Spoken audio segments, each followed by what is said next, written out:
Hello and welcome to Heroes of the Horn, a Wheel of Time podcast. Guys, got an update for you with season 2 here. Have my brother Nick. You've been on some Patreon episodes before, Nick. How are we doing today? Oh, I'm doing pretty good today. Yeah, good. Well, I just saw this article and I just hit you up and I was like, hey, do you have a second to talk about this? And yeah, so here we go. So it's kind of something interesting here. This article is from winterscoming.net saying Thom Merrilin will not appear in the Wheel of Time season 2. So the article says last year Amazon debuted its TV adaptation of Robert Jordan's The Wheel of Time. Since then, Amazon's been hard at work of season 2. We actually got sort of an update window describing it as early 2023, but they didn't provide a specific date. So my guess is maybe sometime around March, April, which is awesome to know that it's coming.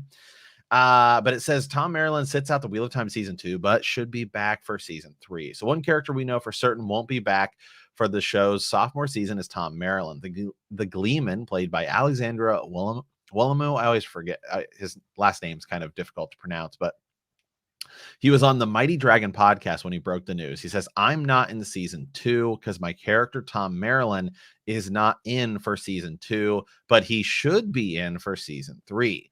While the announcement might alarm some fans, it's important to remember that Thom doesn't feature a whole lot in the second Wheel of Time book, The Great Hunt. He only appears in 2 chapters of the novel. He doesn't become prominent again, really, until book 4. Thom has such a large presence in the series overall that it's easy to forget how little he features in some of the early books. When we last saw him, he was fighting off a Murdral to give Rand and Mat time to escape and continue their journey to Tar Valon, as was the case for the book. The show leaves it's ambiguous whether Thom survived the encounter, but obviously he does. Sorry for the spoiler, but we're going into season 2, so we should know that sort of thing. We'll see more of Thom yet, Amazon willing. So, one of the things we talk about here is what do we think, as far as the show goes, sort of how do you scale the Wheel of Time into potentially 5 to 6 seasons? And it sounds like, what the showrunners have sort of talked about, Nick, is, hey, we're going to try to cram the Wheel of Time into about 5 seasons, maybe 8 episodes a season. So there's obviously going to be a lot of cutting along the way. Oh Okay. yeah. Well, So, there's already been a lot of cutting, but yeah, there's already been a lot of cutting. So with season 1 being really sort of just some of New Spring and a little bit of Eye of the World, season 2 sort of this is what I've always talked about here on the podcast is I've always believed, I think really season 2 could be books 2 and 3. They're 2 of the shorter books, and you can sort of really, if you really look at the structure of them, they're kind of similar. Like Rand's not even really in book 3, right? It's really everyone else is sort of doing the thing. And then they both sort of end with just like a big battle at the end of sort of a like a stronghold or whatever, right? And it's you have Falma and then you have Faldara. And then so I've kind of thought, man, maybe Rand will like get Kalendor at the end of season 2, and you can sort of blend the Great Hunt with the Dragon Reborn, and then maybe you have like the Horn of Valir go off at the same time. So in the show, obviously in season 1, we see the Horn of Valir right at the end of season 1. It's now stolen. The Great Hunt is set up. We're set to go, right? But man, to not have Thom Merrilin in it, I just sort of felt like it'd be a really easy sort of kickoff for his character. Maybe you can kind of maneuver some stuff around. So I mean, so what do you think about it? yeah, I'm surprised that he's not going to be in it because, like you said, 2 and 3 would make sense to go together. But he should still at least have his cameo, and Kyrian. Obviously, it's going to be a bit before the Tar Valon stuff with him and Mat. But Yeah, I yeah, mean, maybe they're so just gonna go ahead. maybe they'll skip Kyrian. They skipped over Camelin. So Right. In season 1. So yeah. in season 2, how, I mean, see one of the interesting things is that Rand at the end of season 1 goes off on his own, Yeah. which he does do in book 3. Yes. But we see him at the end of the season sort of stare over and he's looking into like the mountains of the Aiel Waste, which is what he sort of does in book 4, right? Like the Shadow Right. Rising is where he goes to meet with the Aiel. So I've kind of thought maybe they'll include some Shadow Rising stuff in season 2. So, which I think you can pull some of that out. Right, because the Aiel are in book 3, so Right. pretty So easy sell. So I've kind of thought maybe like season 2 would end.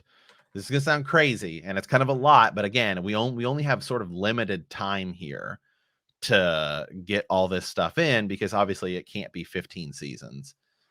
I That would mean, just, it I could. mean, I'd be it fine with could that. be.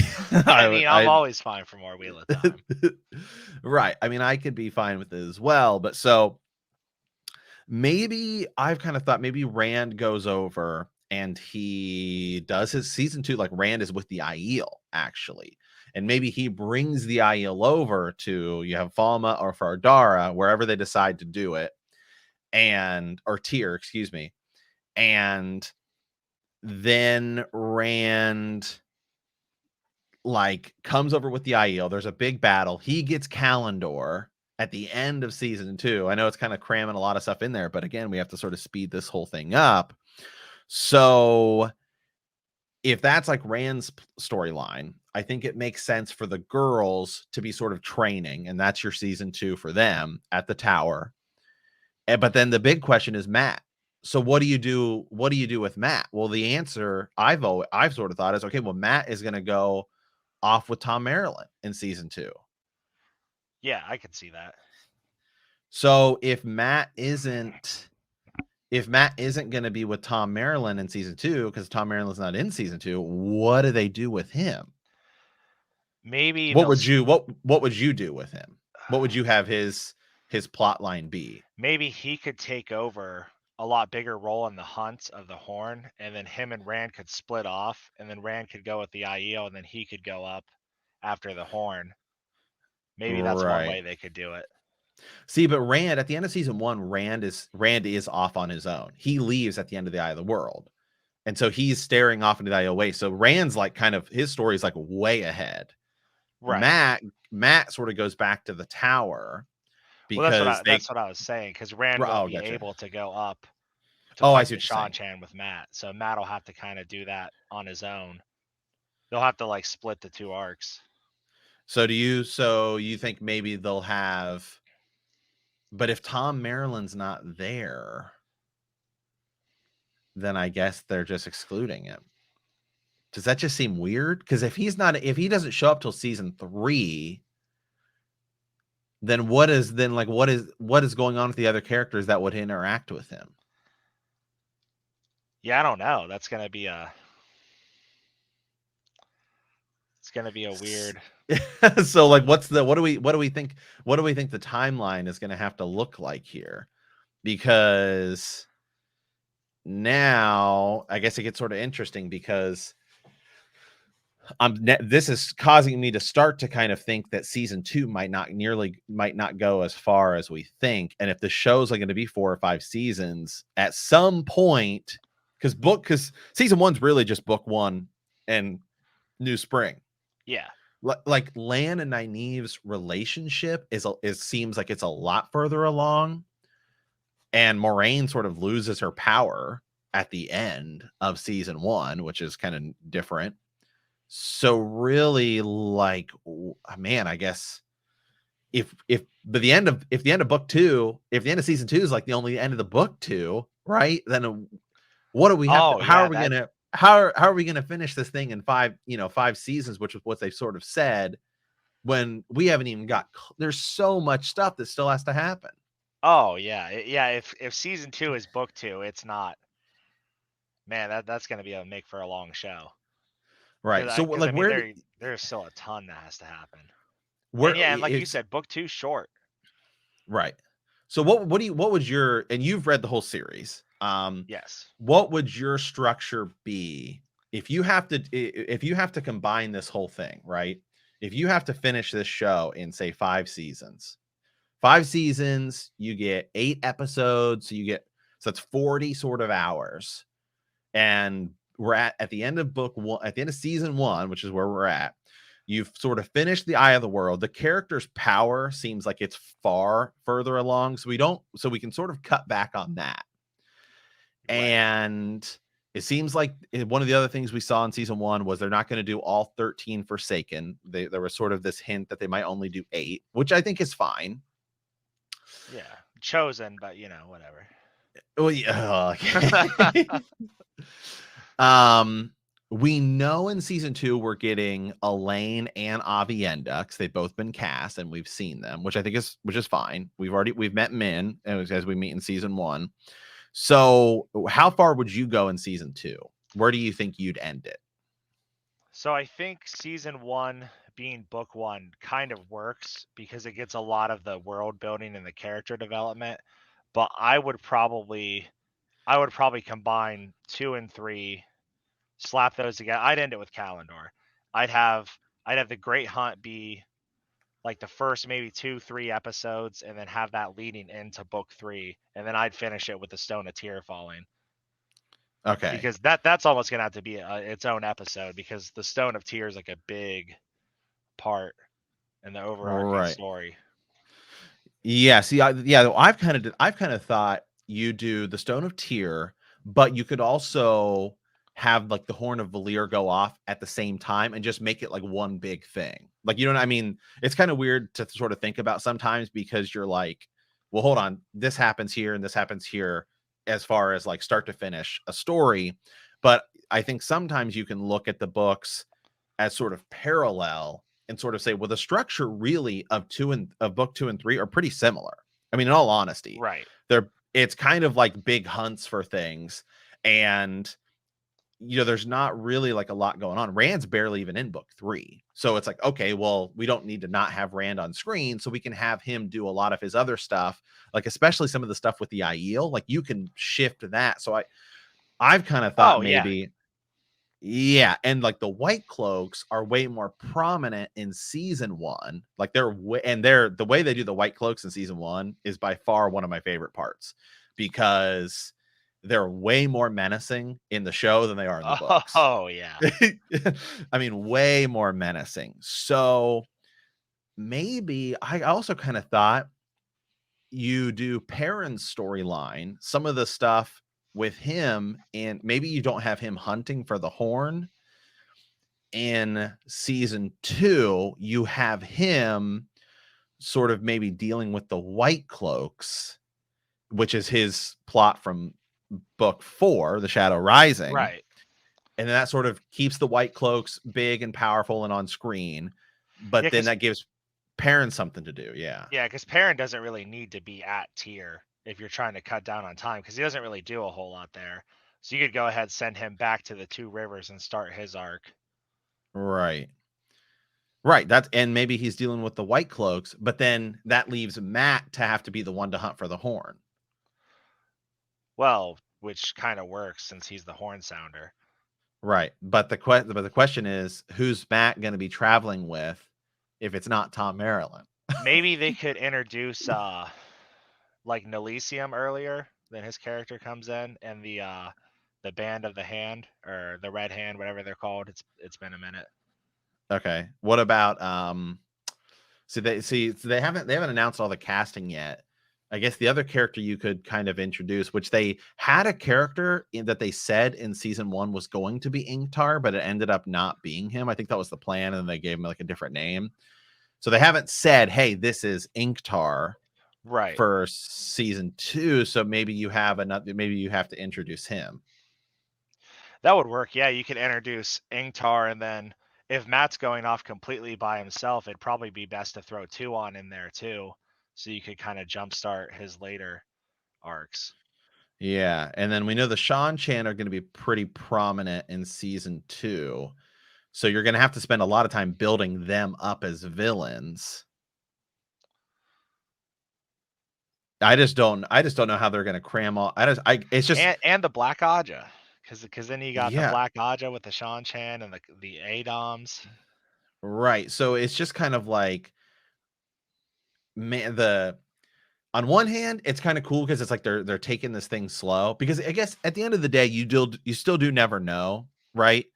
Like if let's say season 2 explodes and it's like it's as big as say Rings of Power, or it's as big as not as big as Game of Thrones, because nothing's ever going to be as big as Game of Thrones. But I mean, it could be as big as The Witcher, or even, I mean, this new Wednesday Addams show, right, was huge. I mean, so it could easily be a massive success for Amazon. And if that's the case, then okay, then you're going to get more shows out of it, right? More seasons, because you'll get more money coming in and everyone wants to watch it. But at the same time, you have to move the story along quick enough to where you don't have to rush everything at the end and have Game of Thrones. Where Yeah. right, so you have to walk this fine line. And then is it also confusing for fans when you sort of make it seem like Thom Merrilin's going to be this big deal in season 1 and then he's not even in season 2, which I know his character is gone for a bit, but I've definitely thought going into season 1, I actually almost thought they might not even kill Thom Merrilin, fake air quote, Oh kill yeah. him in season 1, just because okay, you can use him for a lot of other stuff.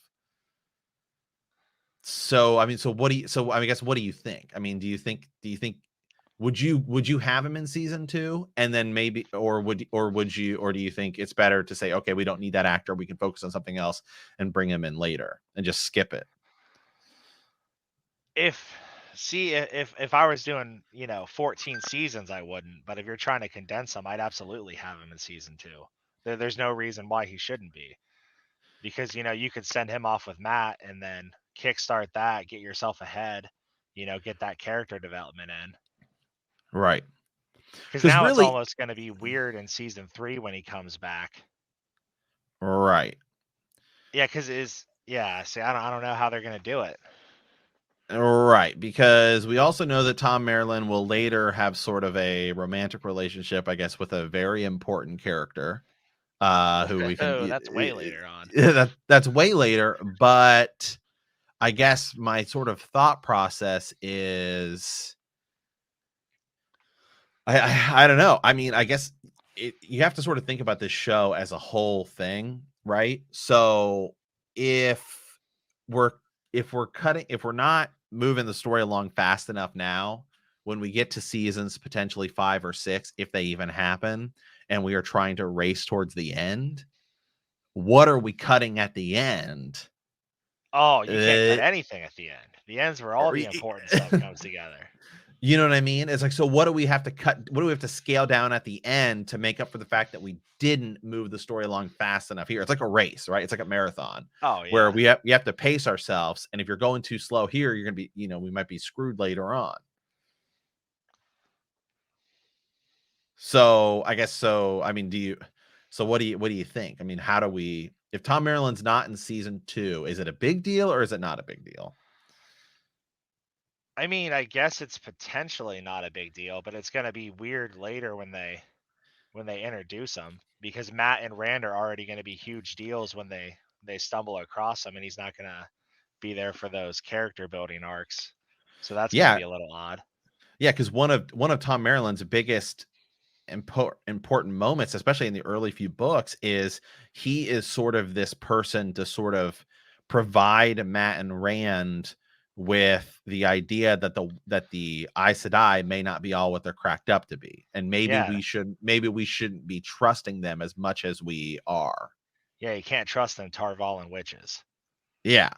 So especially with Matt's character and the sort of changes they've made in the show, where Matt's character is like a lot darker, and Moraine flat out tells them, "Hey, we need to go find him because he's a potential threat." Like, so if Thom Merrilin isn't there to provide Matt with some of these ideas of, yeah, maybe you shouldn't trust the Aes Sedai, then it just, what is that? Does that hurt Matt's character? Because now they're just gonna have to make Matt this sort of even more dark, brooding character, and that's kind of different than who he is. Yeah, yeah, So, definitely. yeah, is it? Go ahead. I was about to say, I don't know if they're gonna give him the maybe they'll give him the ring earlier on so that the Aes Sedai can't really affect him. Maybe that's one way they could do it, but Is it, I guess the question I don't is, know. are we going to sacrifice by not having Thom Merrilin, even for this tiny little bit, because really in book 2, really all Thom does, to be fair, but it's pretty important, I'd say. It's also kind of important for Tom's character, right? Is Rand shows up, they're playing Deus de Mar, and then Tom's girlfriend dies. But Yeah. part of the deal is Thom gets upset because basically Rand comes back into his life after Thom has kind of reestablished his life, right? He's like, okay, I'm here. I'm like, everything's good. I've got a girl I'm in love with, or his girlfriend. It's not his wife, and then all the Aes Sedai stuff sort of comes back to Thom and ruins this, like, sort of, it's almost like the mafia. He got out for a second, and well, they pull you back in, so Oh yeah. but so it's also could be detrimental to Tom's character. Yeah, and he also assassinates the King of Kyrian, which is probably a big deal. Yeah. Like, so I don't know. I don't like it, I guess, is where I'm at with it. Is I'm not looking at this as good news. well, they might. Structurally, Yeah, yeah. they might. Like I said earlier, they might just skip Kyrian altogether. Who knows how they're gonna do it. Right. Because I guess we are introducing 2 new characters, 2 pretty big characters. And we know, well, 3 really. We know we're getting Varen Sedai, we know we're getting Elaine, and we know we're getting Avienda. So I guess you're gonna have to focus a lot on Rand and the Aiel. And I guess maybe we come back to this Thom Merrilin thing in season 3, but is that gonna be weird? You would Because then, almost you'd have to put Kyrian after Tyr, like when the Aiel invade Kyrian, then I guess you could have it that way. But right. So, I, but I guess like I don't it's yeah, I just don't know how it's that's just gonna kind of work. weird because now the Rand that will meet, because one of the interesting things is when Rand meets Thom in book 2, they're calling him Lord Rand, and he's playing Deus de Mar, which is their sort of Oh version of yeah, Game of Thrones. And it's another thing along the way that causes Rand to be like, I need to leave and go on my own in book 3. right. But now Rand, if he meets back up with Thom, He'll be the will king have of all Tyr. will have already, yeah. So Yeah. it like won't really matter. So I don't know, guys. This is just some of the news we've gotten here. Thanks, Nick, for coming on. Appreciate it. Oh yeah, not a Just problem. we could spin our wheels forever on this, but leave us a comment. Let us know what you think. Is this a good thing? Is this a bad thing? How would you go forward with this? I guess it has some character implications, or is it something you can slide in later? So, as always, thank you guys for watching. Thank you for listening. And remember that the grave is no bar to our call.